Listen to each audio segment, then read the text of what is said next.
think this is something that people should understand. Viruses don't want to kill their hosts.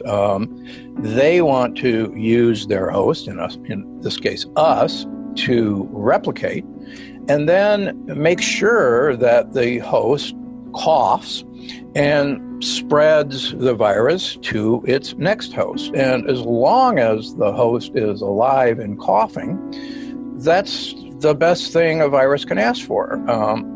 Simplistically, all of us here, living creatures, are basically here to make copies of ourselves, to reproduce. And as I talk about in the plant paradox, once you make copies, you're in a way, you've done your job, and you ought to get out of the way and let your kids and grandchildren take over. Part of the problem with this particular virus is it's a cousin of the common cold, and it's actually because it behaves like the common cold in terms of its infectivity that makes it so mischievous. By that I mean, for instance, a lot of discussion, particularly in the United States, was, well, in the United States, between 20,000 and 60,000 people a year die of the flu.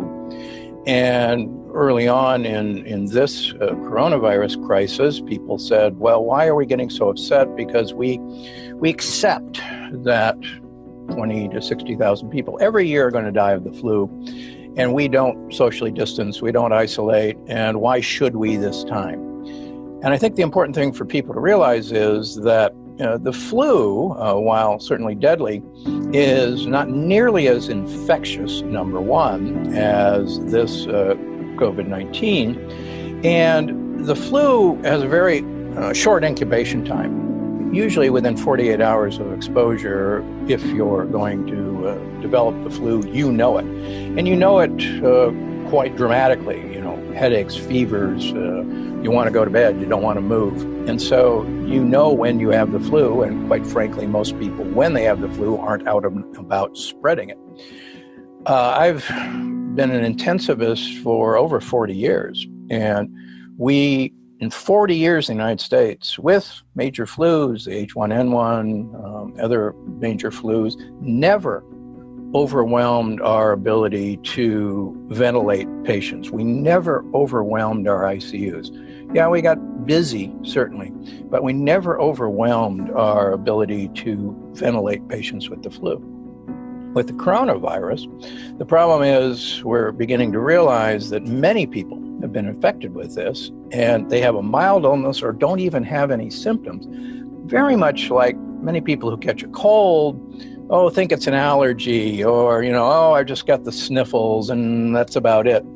And this has been hitting, particularly in the United States, during allergy season when trees are beginning to bloom. So this virus is infective like the common cold, unlike the flu. And you can have this long period of time before you actually may show symptoms. So rather than a 2-day period of time for flu symptoms, you may go 7 to 10 days before you may start exhibiting symptoms. So there's this huge period of time where people have been walking around unknowing that they're spreading this virus. And the second thing, and I think we'll get into that, is that this virus, unlike the flu, in susceptible people, has just a horrible, what's called a cytokine storm in the lungs that the flu doesn't do. And that's why so many people have ended up on ventilators. And once this process starts,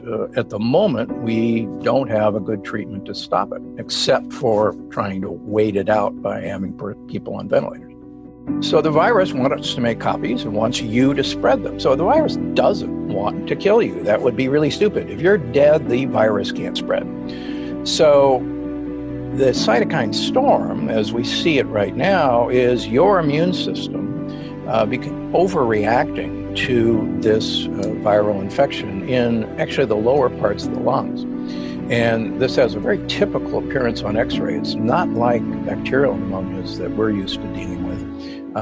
And it's this intense inflammatory reaction against the virus. And the whole idea of, clamping down on civil liberties goes actually against human nature. But one of the things that particularly the Brits know how to do from the World War II experience is, in fact, follow rules that are draconian to save your lives, and America to a lesser extent. But I think because of the Greatest Generation, we do have a shared experience where if you're asked to follow the rules, we're pretty doggone good at following rules. Okay, let's suppose we hit a peak and we start going down, and we do allow people to mingle. There is some suggestion, particularly out of Singapore, that we will see a new peak as people who were assumed to be uninfected anymore are still infected. And just this morning, speaking with a virologist, they are beginning to worry that this particular virus mutates very rapidly, like the common cold rapidly mutates. Here's the deal. Obviously, everybody wants a vaccine, and that'd be a wonderful thing, but you have to step back for a second and realize there is no vaccine to the common cold. And we could build a vaccine to the common cold, but in 2 months, that virus would mutate, and we'd be at it again. We can build a vaccine to influenza, flu, but as all of us know, that virus mutates about once a year. And so we're almost always a year behind with the current flu virus. So imagine, and I'm not saying it's going to, but imagine if this virus, which is a cousin of the common cold, mutates like the common cold. And then all these projections are sadly much lower than what may happen. So there's two things that can happen. If it's a seasonal virus, we're going to get a break, but that means it's probably going to be back next fall and winter, hopefully in its same form. If we don't get a break, then this virus is going to mutate like the common cold, and we'll see. We are social creatures. My major, my area of study as an undergraduate at Yale University was in human biologic and social evolution, how we evolve socially.